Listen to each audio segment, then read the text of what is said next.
झेडपीच्या शाळेला कुणाची लेकरं आहेत नाही? का बरं?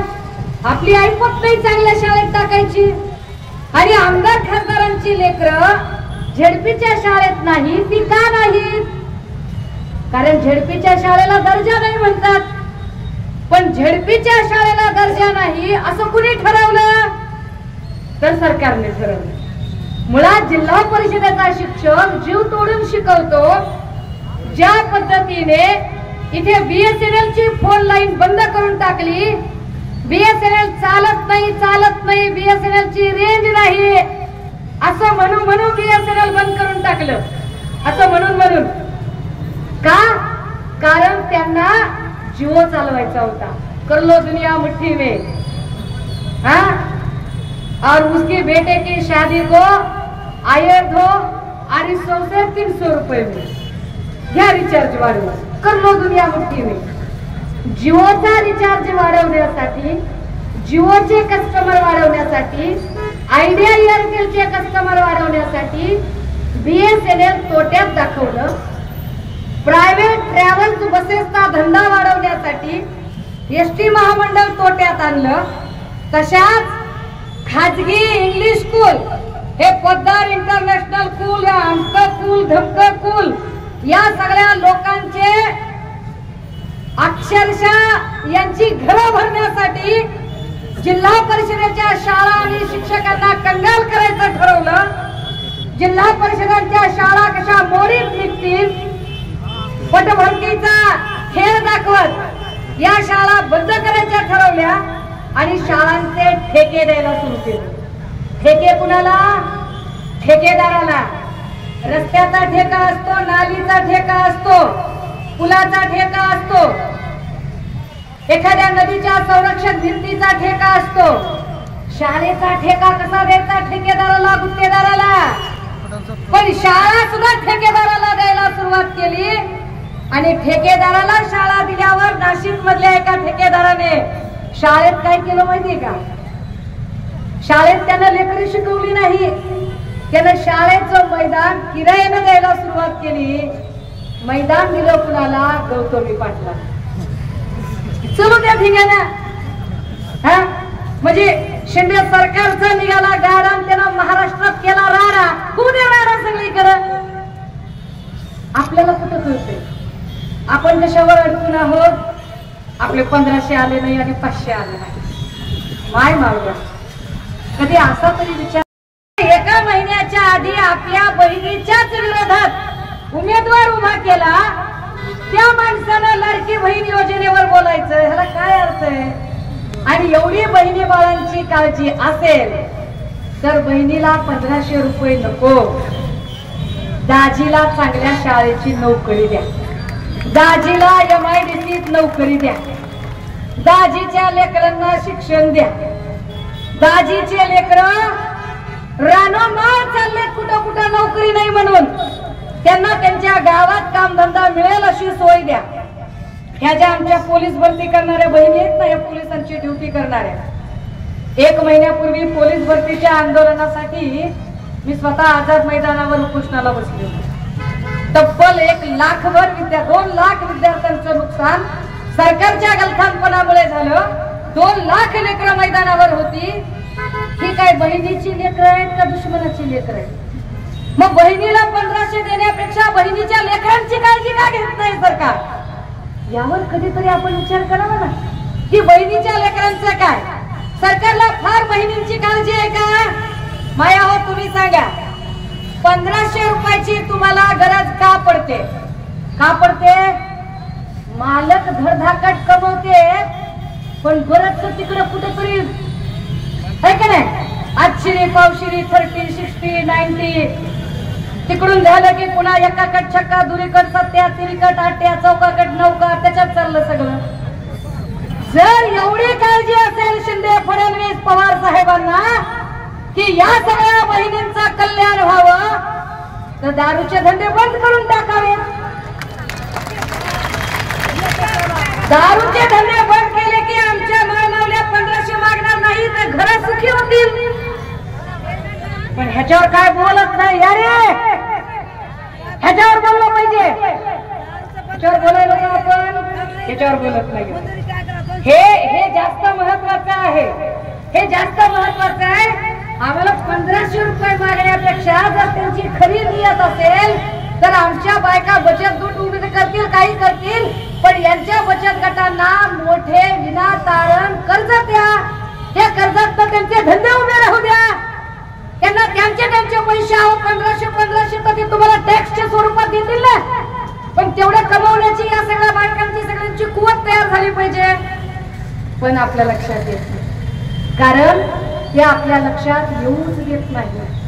ते आपल्याला 1500 चुप बैठो कान काटूंगा म्हणतात. आपल्या लक्षात येत नाही की आपल्या अवतीभोवतीची दारूची दुकानं, मटक्याची दुकानं, या सगळ्यांनी घातलेला गोंधळ, यावर आपण चकार शब्द बोलत नाही. आपण त्यावर आवाज काढत नाही. आपल्याला कायदा माहित असून आपण कायद्याबद्दल बोलत नाही.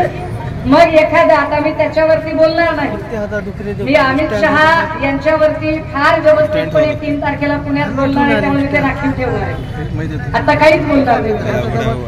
परंतु जर बहिणींची एवढी काळजी असेल तर बहिणीच्या लेकरांची आधी त्यांनी काळजी केली पाहिजे. इथला मराठा साळी, माळी, कुंबळी, तेली, तांबोळी, आटार, बागवान, सुतार, लोहार, कुंभार, कडेकपारी, घिसाडी, कैकाडी, पारधी, कुंची, कोरवी, सगळ्या जातीतली माणसं आम्ही सगळी गुन्ह्या गोविंदाने नांदतो आणि सरकार मात्र जाती जातीत भांडण लावतो. ते भांडण लावणं पहिल्यांदा थांबलं पाहिजे. ते जास्त गरजेचं आहे. सरकारला फार बहिणींची काळजी आहे का? बहिणींना 8-8 महिन्याच्या गरोदर बहिणी आमच्या 5-5, 10-10 किलोमीटर अंतर जाऊन डोक्यावर एक हंडा, कमरेवर एक हंडा असं घेऊन पाणी आणायला लागले. लय बहिणींची काळजी आहे. तर मराठवाड्यातल्या पाणी पुरवठा योजनेचं काय होणार आहे? मुखेड मधल्या पाणी पुरवठा योजनेचं काय असणार आहे? यावर आपण बोललं पाहिजे की नाही. आपण काय करतोय? आपण फक्त फांद्या छाटतोय. आपण मुळाशी घाव घालत नाहीयो. घरकुल योजनेच्या संदर्भाने बोलताना सुद्धा इथे ज्या पद्धतीने, आता राहिला प्रश्न आमदार तुषार राठोडांचा, मला असं वाटतं की जाऊ द्या, आपण त्यांना भांडू नये. कशाला भांडायचे आता थोडक्यासाठी? 1-2 महिन्यात जात ते जात त्याच्या घरी बसतोय. हा, 1-2 महिन्यांनी ह्या दोघातून कोणतरी बसतंय, तिथं येतंय, होतंय काम सगळं व्यवस्थित.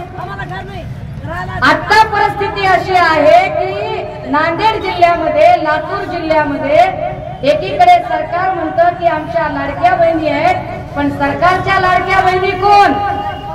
सरकारच्या 1-2च बहिणी लाडक्या, बाकी सगळ्या दोडक्या झाल्यात का? एखाद्या पूजा खेळकर नावाच्या बाईला 10-10 वेळा प्रमाणपत्र खोटी मिळतात.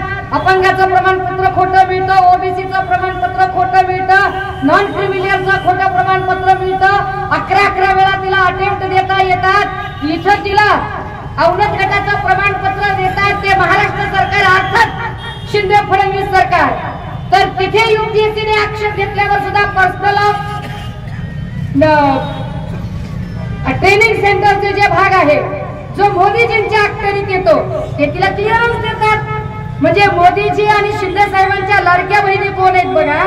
आणि बाकी बहिणींची काय अवस्था आहे? तर बाकी बहिणींमध्ये लातूर मधल्या अतिशय अल्पवयीन पोरगी जी हॉस्टेलला शिकत होती, हॉस्टेलच्याच रेक्टर बाईंच्या पोराने बलात्कार करून खून केला. आरोपीला अजून अटकच नाही. माजलगाव मध्ये 9वीच्या लेकरावर अत्याचार झाला, आरोपीला अजून अटकच नाही. उरण मध्ये एका तरुणीचे तुकडे करून हत्या झाली, आरोपी फरार आहे. बहिणींना 1500 देण्यापेक्षा बहिणींच्या लेकी बाळी सुरक्षित राहिल्या पाहिजेत. बहिणींच्या लेकी बाळींची अब्रू सुरक्षित राहिली पाहिजे. यासाठी आधी सरकार काय करतंय ते बघा.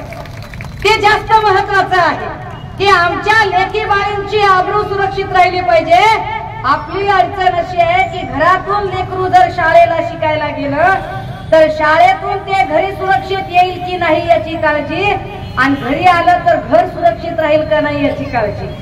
इतक्या जाती आणि धार्मिक विस्पेरणी या सगळ्या सरकारने केली. अशा सगळ्या काळामधून म्हणजे काल परवा जेव्हा बोलले पवार साहेब बोलले की महाराष्ट्राचा मणिपूर होण्याची भीती वाटते, आणि हे विधान खरं आहे. कारण दिवसा ढवळ्या आमच्या लेकी बाळी आमच्या आया बहिणींच्या पदराला हात घालण्याची यांची हिंमत होते. बीड मधला एक आमदार बायको नातेवाईक पारधी समुदायातल्या महिलेला रस्त्याने विवस्त्र करून तिच्या मागे धावत जातात आणि सरकार त्यावर काहीच करत नाही. काय पारध्याची माय माऊली त्यांची बहीण नसते? त्या बहिणी नाहीत त्यांच्या? ज्या आमच्या पोलीस बहिणी आहेत, ज्या अंगणवाडी मध्ये काम करणारे आमच्या मदतनीस सुपरवायझर आहेत, ज्या आमच्या आशा वर्कर आहेत, ज्या आमच्या जिल्हा परिषदेला काम करणाऱ्या प्राथमिक आरोग्य केंद्रातल्या आमच्या परिचर बहिणी आहेत, ज्या आमच्या बहिणी पगारासाठी पगारवाढीसाठी लढतात आणि भांडतात, ज्या रोज कष्ट करतात, त्यांच्या कष्टाचे पैसे दिले नाही सरकारने. कित्येक शाळांमधून आमची शिक्षक विनाअनुदानित शिकवतात, त्यांच्या पगाराचे पैसे सरकारने दिले नाही, जे हक्काचे आहेत. आणि इकडे म्हणतो 1500 देतो.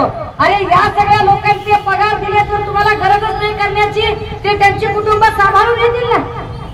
पण सरकार त्यावर बोलत नाही. आता अजून एक त्यांनी नवं नाटक काढलंय कालपासून. काय नाटक काढलंय? आमची तहसीलदार साहेबांना पण विनंती असेल या संपर्काने. नाटक असं काढलं की त्या लाडक्या बहीण योजनेसाठी विधानसभा निहाय समिती करा, आणि विधानसभा निहाय समिती करून त्यामध्ये 2 अशासकीय सदस्य टाका, आणि समितीचा अध्यक्ष अशासकीय करा, आणि समितीचा अध्यक्ष कोण असेल हे ठरवायचा अधिकार पालकमंत्र्याला दिला. म्हणजे सगळा कुस्करून खायचा खेळ केला. पालकमंत्री स्वाभाविक आहे आपल्याच कार्यकर्त्याला कमिटीवर घेणार, त्याला विधानसभा देणार, म्हणजे विधानसभेतल्या सगळ्या बायकांचा डाटा तो गोळा करणार, नाव, फोन नंबर, आधार कार्ड सगळं गोळा करणार.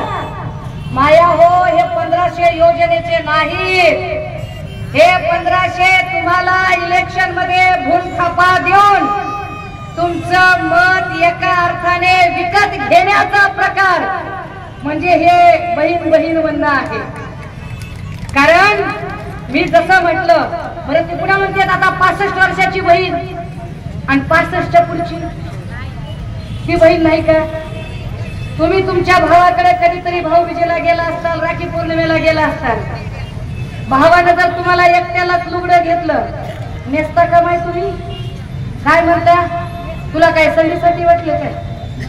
हा, अरे माझ्या लेकराला बोटवर कापड घेतलं नाही सर, मला तिला काय करतोस तू? माझ्या नवऱ्याला काही दिलं नाहीस तू म्हणता ना. अरे मग सरकार तुमच्या लेकरांना काहीच देत नाही, सरकार तुमच्या लेकरांना शिक्षण देत नाही, सरकार तुमच्या लेकरांना नोकरी देत नाही, सरकार आमच्या इथल्या लेकरांना रोजगाराचा भाग भांडवल देत नाही. तिकडे हजारो कोटी रुपये बुडवून जे जातात ते पळून जातात परदेशात. इकडे आमच्या एखाद्या माणसानं 50 हजार आपे वाटूला, रिक्षाला, वडापावच्या गाडीला 50 हजार रुपये कर्ज घेतलं, ज्याचा 3 ते 5 हजार रुपये हप्ता आहे. त्याचा तो 5 हजाराचा हप्ता जर 2 महिने रुकला तर बँक गाडी वळून नेते की नाही? हा, बँक गाडी वळून नेते. म्हणजे आमच्या 50 हजार कर्ज आम्ही इमानदारीने भरायला लागलो तर बँक भरून देते का? तुमची आई सरकारची बहीण नाही का? तुमची बायको सरकारची बहीण नाही का? तुम्ही सरकारचे भाचे नाही का? तुम्ही सरकारचे दाजी नाही का? ह्याच्यावर सरकार काहीच बोलत नाही. सरकार फक्त मताची वेगळी करत. या निमित्ताने जिथे कुठे सरकारचे खबरे खुबरे, LIB वाले, CID वाले, तुम्ही ड्रेस मध्ये हा पोचलं त्यांच्यापर्यंत. हे जे कोणी असतील, जे जे रेकॉर्ड करत असतील भाषण, रेकॉर्ड करा, टिपणं काढा, सरकारला कळवा, कळवा सरकारला की बहिणीला बघताय तर दाजी आणि लेकराचं काय ते बोल. त्यामुळे या सगळ्या मुद्द्यांची गरज आहे. माया हो, तुमच्या हक्काचं सरकार देतं म्हणजे मेहरबानी करत नाही. सरकारचं आयुष्य राहिलंय 2 महिन्याचं. ऑगस्ट